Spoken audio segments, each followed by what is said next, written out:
Et plusieurs points donc ont été effectivement évoqués par mon cher ami Malal et également Badara Gadiaga. li may mën a wax rek mooy bés yi ñu toll nii ci Sénégal évidemment le président de la République ak son gouvernement se sont inscrits dans une dynamique de bonne gouvernance te dynamique de bonne gouvernance boobu aussi li nga xam ne mooy socle bi mooy jub-jubal jubanti buuba wax na ko léegi. Donc le président de la République wax na ko à plusieurs reprises moo di ne moom du défendre kenn que ce soit son directeur wala ay ministre am kum ci mënti doon képp koo xamante ne yor nga responsabilité publique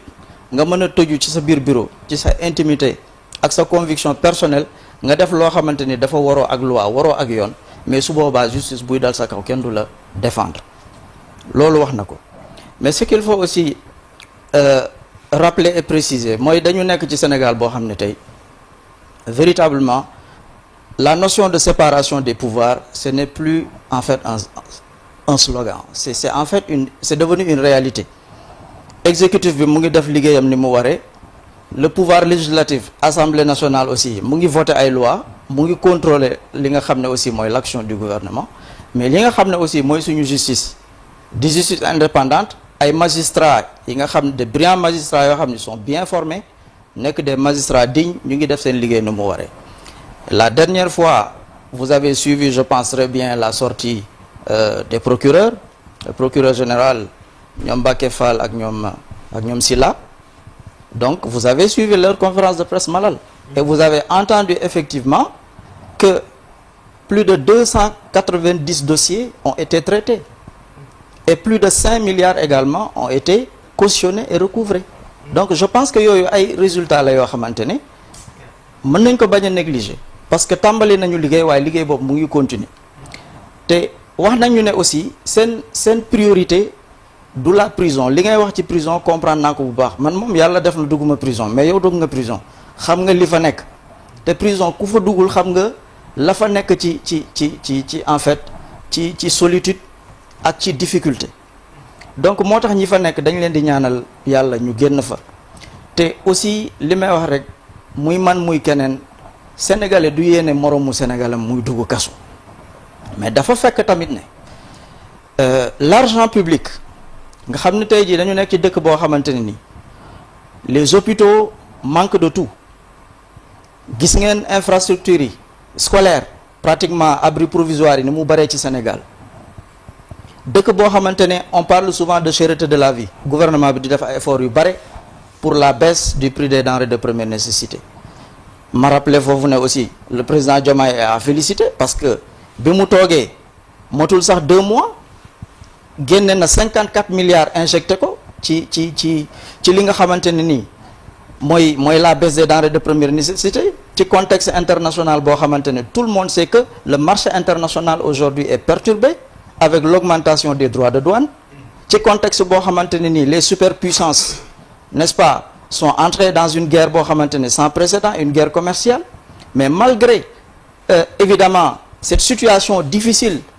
évidemment subie par le Sénégal donc évidemment avec ce contexte commercial comme je l'ai dit très défavorable aujourd'hui d'accord le président a fait ses efforts donc d'injecter 54 milliards pour alléger évidemment le panier de la ménagère waaye li nga xam ne mooy l'argent public je pense que loolu ñëpp a ci d'accord d'après intervention yi ma ci dégg moo tax j'ai pris vraiment le temps de vous écouter donc avec beaucoup d'attention et d'intelligence donc li nga xamante ne mooy fonds Covid-19 bi donc ñëpp xam nañ ne situation sanitaire mondiale la boo xam ne pratiquement ça a impacté tous les secteurs d'activité d'accord donc que ce soit les entreprises publiques que ce soit aussi les entreprises privées nit ñi seen kër lañ doon toog daanuñu génn liggéey te xam ngeen ne économie Sénégal pratiquement 80% yi c'est le secteur informel boo toogee sa kër demuloo liggéey ça veut dire que di nga am problème dépense donc véritablement dans cette situation le président Macky Sall a fait un appel aux Sénégalais yow nga dugal ci sa dërëm man ma dugal ci sama ñaar dërëm buuba dugal ci xëy na 10 000 am keneen dugal ci Diallo peut-être dugal ci 5 000 am et cetera non parce que dama xam ne voilà vous êtes le directeur des programmes à la TFM donc am nga loo yor ci sa bu bari am nga loo yor xanaa xamoo leen crise bi nii directeur yi ko yii génnal foofu. bon bref li ma bëgg a wax foofu c'est très important mooy il y a eu quand même une contribution collective sénégalais bu ci nekk génne nga sa dërëm parce que sénégalais dafa gëm solidarité surtout que ñu nekk ci situation boo xamante ne vraiment on parle de pandémie ñu ciy ñàkk ay suñuy doom ak suñuy papa ak suñuy yaay et cetera donc dans ce contexte précis président Macky Sall woote donc évidemment les sénégalais kenn ku ci nekk dugal ci sa xaalis ba mu mat 1000 milliards ñu jox ko mais seen yaram war na mën a daw sax évidemment jël xaalis boo xamante ne éleveur bi da ci cotiser jaaykatu caaf bi cotiser ci le salarié de l'entreprise cotisé ci ñoom ñu mën a jël xaalis boobu du ko dugal feneen di def ay surfacturation yu kenn xamul. maintenant mais c'est la vérité parce que la ñu dajale woon pour askan wi waa APR ak régime bi dañ ko lekk et c'est pas vrai. évidemment vous avez à gérer un pouvoir il faut accepter évidemment il faut accepter de rendre compte rapport définitif bi nga xam ne général Ndiaye moo ko defar ñu tënk ko ci loolu yóbbu la ko justice. non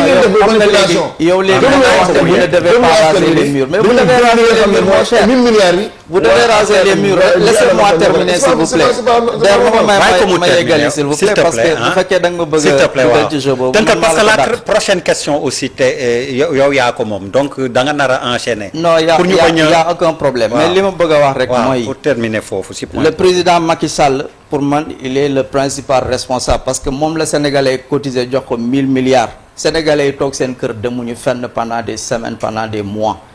donc 1000 milliards yooyu dañ ko waroon a jaarale fa mu war a jaar mais ay nit di def ay surfacturation ci ay ministères ci ay directions ay yeneen i nit aussi jot ci xaalis boobu noonu mais ngeen ne duñ leen woo ñu ñëw ñu expliquer sénégalais nan la ñu def xaalis boobu mais pourtant am na ñoo xamante ne woo nañu leen ils ont apporté des justificatifs ñu ñibbi seen kër am na ñoo xamante ne def nañu tel leer na leen ne def na mais ñu delloo bi ñu delloowee dañ leen a bàyyi ñu dem mais ña nga xam ne nag delloowuñu mais évidemment dañ leen a dugal ci kaso bi mais loolu pour man il faut une certaine quand même une certaine radicalité par rapport à la situation parce que Sénégal tolloon na ci jamono boo xamante ne c'était extrêmement difficile donc ñu jox ay nit xaalis ñu jël xaalis bi luubal ko nga ne après dañ leen a war a remercier dañ leen a war a bàyyi mu dem ça c'est pas possible. Le dernier point politique Dia le dernier point politique ñi ngi dëgmal on est obligé de faire le link le lien dialogue politique les termes de référence d'ailleurs nit ñi ci war a jot nañ ci déclaration premier ministre bi il dit notre pays n'a pas de problème politique. Nous avons l'un des systèmes politiques les plus solides et les plus stables. Notre pays n'a pas de problèmes sociétaux ni de tiraillement ethnique. Notre pays a un seul problème et c'est un seul défi à relever, c'est un défi